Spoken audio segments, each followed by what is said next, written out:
Are you counting me in? What are we doing? Just doing, just going, Whenever go you're for ready. it. Yeah, All I can just I right. can chop it off. Cool. All right. Good evening, and welcome back. We are all booked, and today is, well, it's going to be posted April 5th. This is our fourth episode for this season, and we have some pretty interesting reads for this month, and we're going to kick it off with Britt. Okay. So my first one, I've been struggling with how I'm going to be able to fit this in succinctly without giving it all away. But Rosa, I'm counting on you. Nightbirds by Kate Armstrong. It is, I have to say, it was awesome. It's high fantasy, but it's also historical fiction, kind of, in the sense that we're reliving the 20s and Prohibition. But what's prohibited is magic. So we're in a theocracy. The church is very anti-magic, but there are some women, typically but not always of the high houses, because it's also a very stratified society, who still have magic. But they have to keep it on the down low.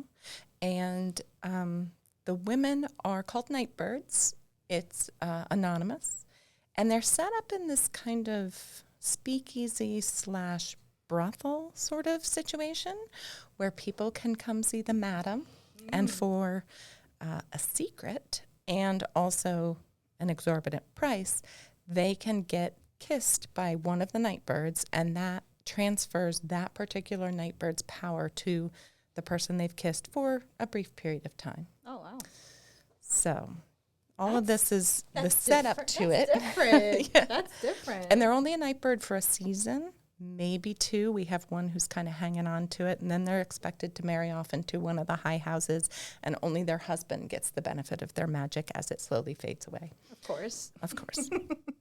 But as I said, it's a theocracy, and there's a group of the church that is basically witch hunting, looking for these girls, looking for the nightbirds.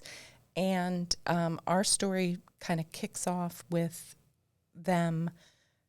Someone comes and sort of hints that he knows that one of them is a nightbird, Okay.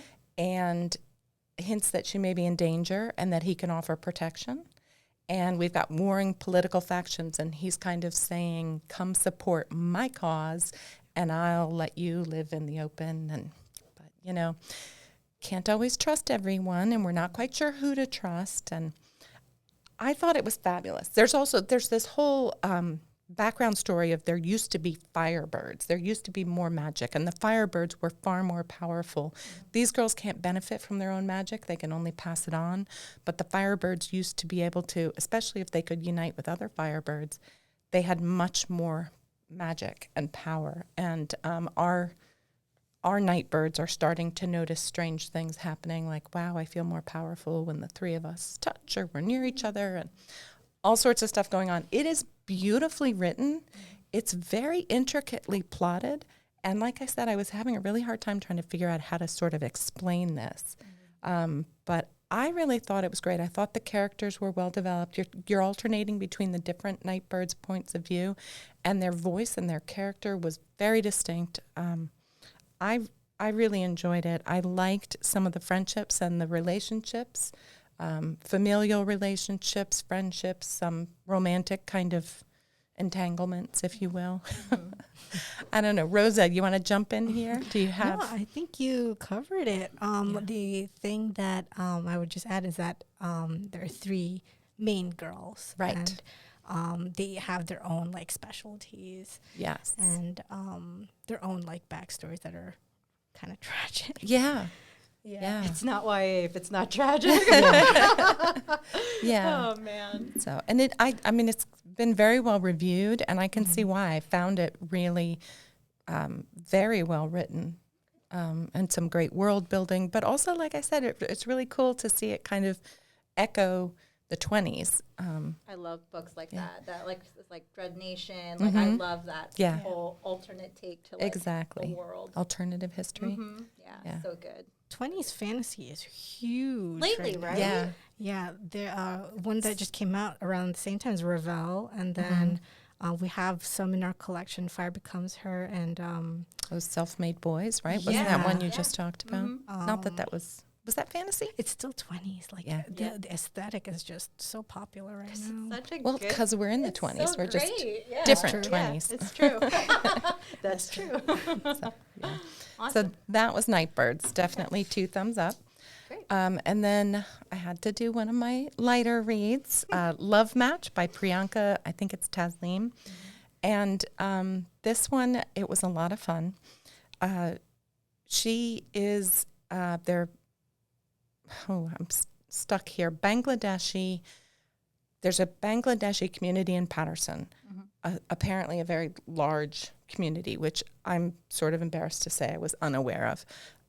And our author sets it in Patterson amongst a group. Not all of them are Bangladeshi, but our main character, Zara, she's a good, dutiful daughter. Her father died when she was younger. She's been helping support the family. She's putting off her dream of going to college and becoming a writer to help continue to support the family, doing all the things she should be doing until her mom decides to set her up with the son of a very rich local family.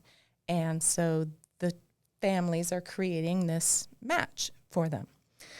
Luckily, Haroon also isn't into this, but neither of them want to upset their parents, so they decide they're going to continue the charade of dating, but try to find a way to sabotage it and make it so that their parents are the ones saying.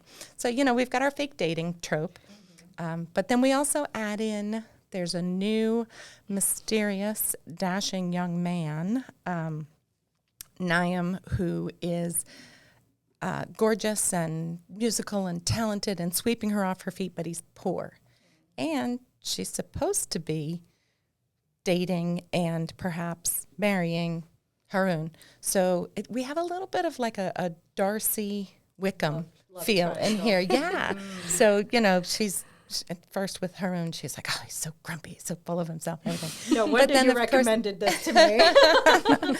Well, and Zara wants to be an writer, and she loves books. So she also has a lot of literary references in there, which I found, it's always fun if you know the books that they're referring to. These writers know how to get to the heart of librarians, that's for sure. Yeah, exactly. Slap on Jane Austen or a Bronte on there, and we're there. We're sold. So I think my favorite part of this, though, in addition to learning a lot more about Bangladeshi culture and traditions, and Bangladesh, I mean, I got to be honest, I checked out a book and started reading on it because I was kind of clueless about some of the political history behind Bangladesh and Pakistan. She has a great friend group. And I am a huge sucker for a great friend group. I am too. Lots of, witty repartee, good characters, good supporting people. Not all, wonderful things, but yeah. So, and they were pretty awesome. Cool. Yeah. Great. So, more thumbs up on that one. All right. I love your love tropes. I can always, it's guaranteed always like a good read, a good light read. I was saying before I needed like a palate cleanser because it's just so much like read the love match tragedy in books. I guess my turn. Your turn. So I read One Girl in All the World by Kendare Blake. It is the second installment in the Every Generation series, and I'm hoping she writes more because they are fantastic. So we welcome back Frankie Rosenberg, and she is the new Slayer/witch. She is the daughter of Willow, and if we have any Buffy fans in the crowd listening or tuning in, she was the badass witch that was Buffy's best friend. So welcome the new, I guess they call them Scoobies. So this is like the new generations. And so it picks up right after the first book. And basically, Frankie's trying to get used to her role as the new Slayer. And, all the Scoobies are in and like helping her train and like get all the bad guys. But there's been like a lull, and they're trying to still figure out what happened to all the other Slayers during the convention. So that whole mystery is just kind of still unraveling. But they get a mysterious visit from an oracle that says the darkness is upon them. And then I could not help myself. I kept That's singing the ominous. darkness song. But after the oracle came and told them about the darkness, all of these weird, like there was just like an uptick in all of the demonic activity, as they call it. And I love. She just knows exactly how to like insert these little Easter eggs that are just like, this is why you're a Buffy fan. Like if you watched as religiously as I did, you know who the monsters you're referring to. Like season 1, like you knew exactly who like the swim team was, like they refer to. Like there's such a great homage to the original work. And what I love about the series is like, although it does take a lot from the original and the show, it's a whole new like take, and it's a whole new series, a whole new like, it's refreshing because like you get the tone and the banter and the wittiness that you get from the show, but with a new group of like the teens, and you know, Willow and Spike and like the old Scooby Gang is still there, but you get the new group. So really, I think if you're a Buffy fan and you enjoy kind of like a refreshing take on the series, definitely, this is one of the series I definitely recommend. My second book, Nine Liars, Maureen Johnson. It is part of the Truly Devious series. It is the 5th one, and they sold it as 7 suspects, 2 murders, 1 killer, still playing a deadly game, and I really enjoy that. So if anybody is unfamiliar, our main character is Stevie Bell, and she is basically a high schooler. She's in her senior year at this point, and she loves true crime. She loves to solve mysteries. That is her niche, and she goes to a specific boarding school, the Ellington Very Academy, fancy. very fancy, where they allow their students to kind of focus in on their interests and kind of run with it, which why aren't all high schools like this? Yeah. However, I could see how that could be, you know, problematic. But anyways, going forward with the book, she basically finds herself in her senior year, and she's kind of hit a wall. Like everybody's moving on with their lives. They know what they're doing next. And she's just kind of like, I don't even want to do my college applications or anything like that. So Senioritis. exactly. There's no case. There's So real. nothing. Her boyfriend is in London. So she's bored and she doesn't want to do any of the responsibilities that she has to at this point. So David, who is her boyfriend and in London, invites her and her friends to kind of visit and for a week to do kind of like a study abroad program. And because they're in such a specialized school, their dean allows it. Sure, why of not? course, because they're fabulous. And then basically she goes and she investigates a murder case that happened in the 90s. Where they have like these group of friends. There were 9 of them. They're called Nine Liars. There it is. They were playing a fun drunken game of hide and seek in their boy. cottage in, somewhere in London. Not advisable. And exactly 2 were found dead the next day. And as they're investigating and visiting and doing stuff, they find out that the killer is one of the friends. So she is trying to figure out who it is. Gotcha. So, opinions. You've got it. As I love this series. I love the mystery. I love the fact that they're high school students and it's such like a specialized kind of school. Like it's really interesting and I love true crime. I love true crime. So I guess my problem is I'm finding that as an adult, I am forgetting that these are made for teens. Right. And I'm reading it and I'm like, oh my God, this girl is just obsessed with like seeing her boyfriend and spending every minute with him. Like, la, la, la. I'm like, Hello. oh, I forgot what it was like to be a teenage girl. So I needed to like reel myself back and realize like, this is not meant for me to read. It's not meant for me to relate to. It's meant for like teenagers. So again, she doesn't disappoint. I feel like her writing is so unique, and if she really does know how to weave a story, like she's really, really good at like dropping hints of like what is going on in Stevie's mind as she sees things unfold. So I really enjoy the writing. if you like the series, I recommend picking it up. But again, this one was a little bit harder for me to get into. I don't know if I just couldn't relate to Stevie as much as I have in the past, but it was still an enjoyable read. So Yeah, I heard that Maureen Jones is going to keep writing. Oh, I'm sure. this Yeah. for a while. sure. She is so into this series, so I'm really glad. All right, so for my first book, I'm going to be talking about Spice Road by Maya Ibrahim. It's A doorstopper. yes, it's actually so long. It was so long. And so it is an Arabian-inspired fantasy. It basically takes place in this hidden kingdom in the desert where they have where they still practice magic, and they are kept isolated from the kingdoms beyond the desert for their safety. And the story centers on Imani, who has recently experienced a family tragedy. Her beloved older brother went missing like a year ago, and her family never recovered. There was some kind of stigma because there was some tea, I believe, because whenever they drink tea, they Powers. yeah, it enhances their powers. So there's the kingdom store of tea was broken into, and they found some supplies missing. So it is believed that her brother stole them and perished in the desert. And so Imani, the main character, throws herself into her training to be to hunt down jinn and other demonic beings. Called shields, right? Yeah.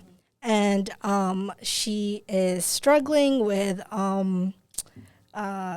her peers because her peers believe like the accusations against her brother. And there's one in particular named Taha, who I can't stand. Yeah, he's the worst.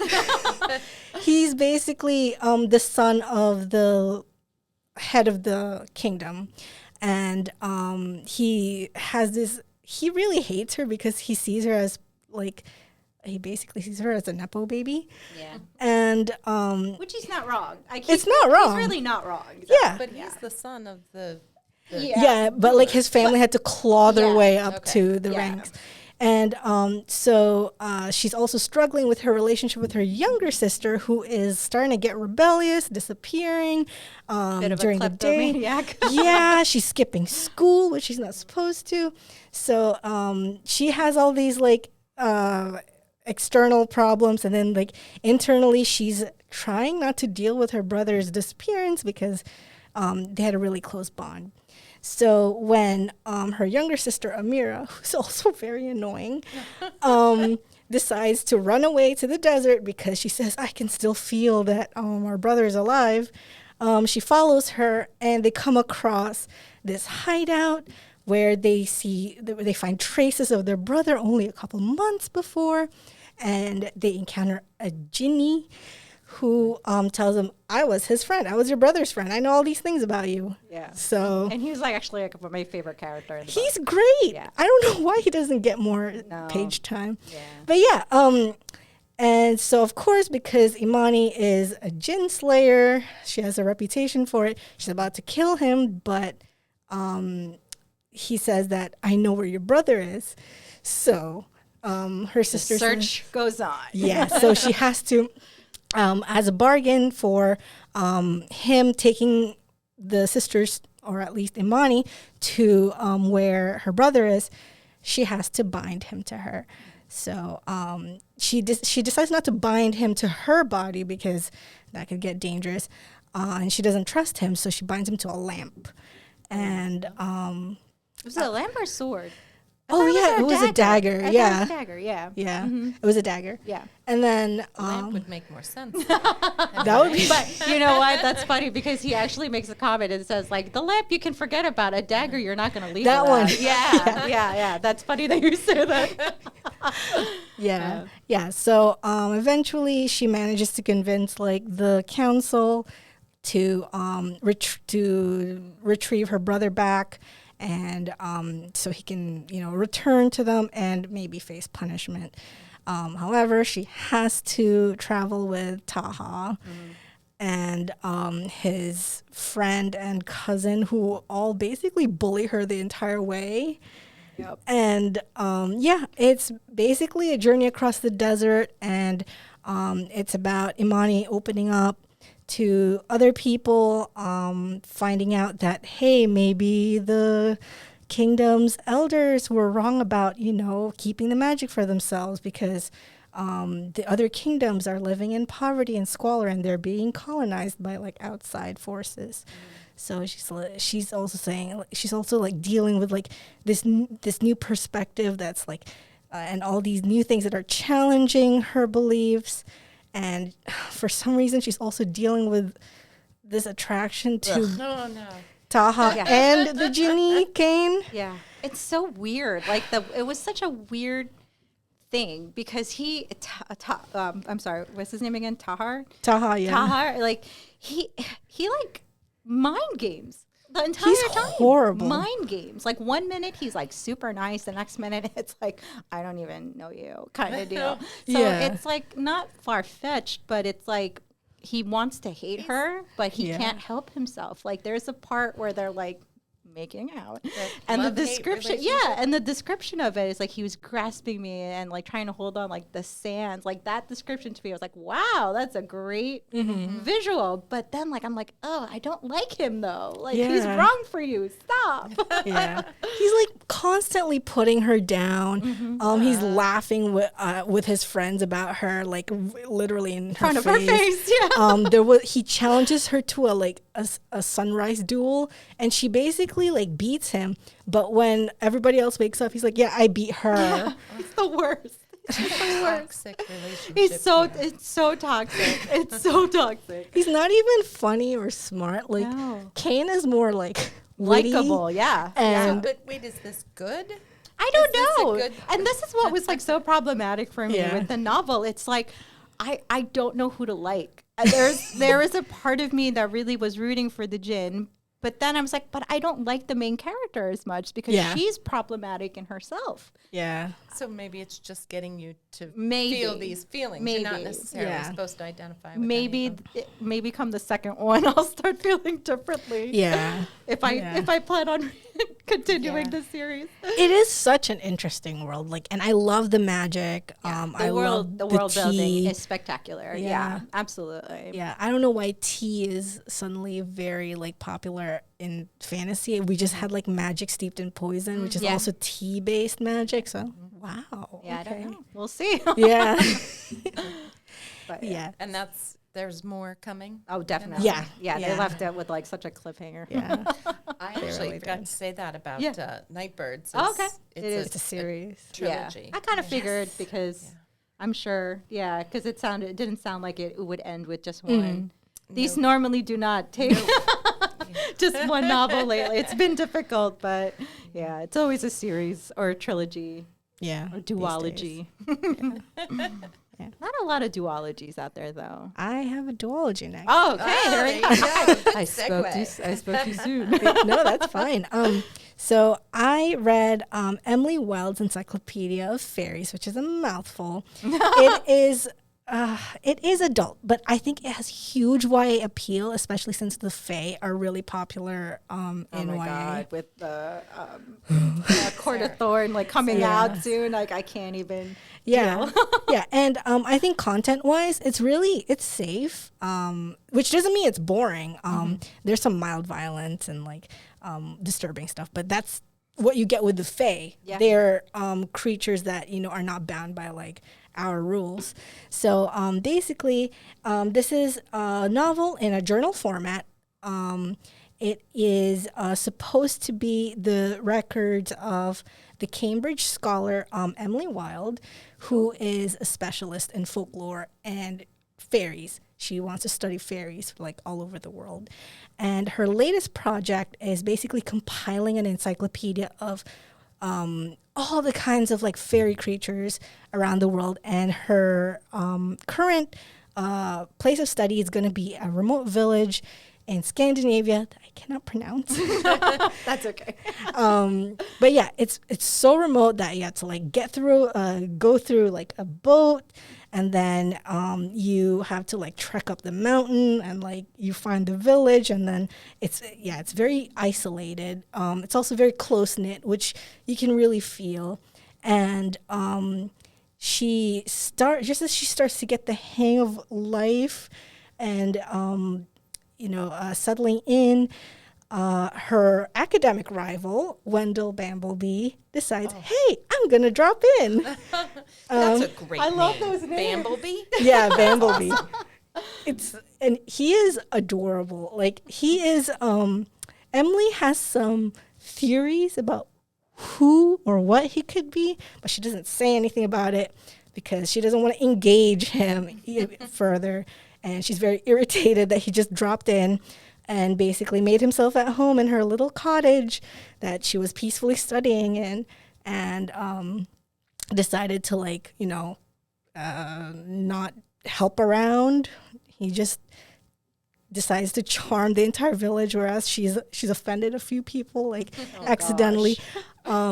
She's very socially awkward, whereas he's very he's the life of the party, and but surprisingly, they find they work very well on this project together, and she encounters the creatures that she needs to, and they basically have like this mini adventure in this very really cozy village, and she finds out the truth about Bamblebee, and she finds out, hey, maybe we do have a connection. Oh, So, yeah. I'm intrigued. Yeah, this is one of the cutest, but also like it's so whimsical. It's like reading like a Miyazaki movie. Oh, you sold yeah. me. I'm sold. Okay, yeah. I'm sold. Yeah, the vibes are just fantasy cottage core, and the way the creatures are described are just like, yeah, this is the Fae. Like this is not like sexy Fae. This is like real, like not real, but like creatures who are, they have their own like world, and sometimes they visit us, but basically just they're on their own. And if you make friends with them, you're very lucky. And she's a very, very like capable, very smart, and very fun protagonist to follow, because she has opinions about everything, but she's also like struggling with like very simple things. She's really adorable. And I think the diary entries is actually easy to get into, because usually when it's like a journal format or like letter format, it's a little hard to get into the world, but you're right into that world, right into her like mind, like right away. So yeah, this was my palette cleanser. I can't wait for the second book. It's coming out next year, and yeah. Yeah, I find like books that have like journal entries or letters are hard. Like it's a hit or miss for me. Like the only ones that I really, really got into was the Gurgency Society, the Potato Peel. I love. I could read that book any time of the year and enjoy it to the fullest. But yeah, definitely one of my favorites. Yeah. Very cool. All right, I'm sold. I'm definitely going to pick that up and love match now, because I need it.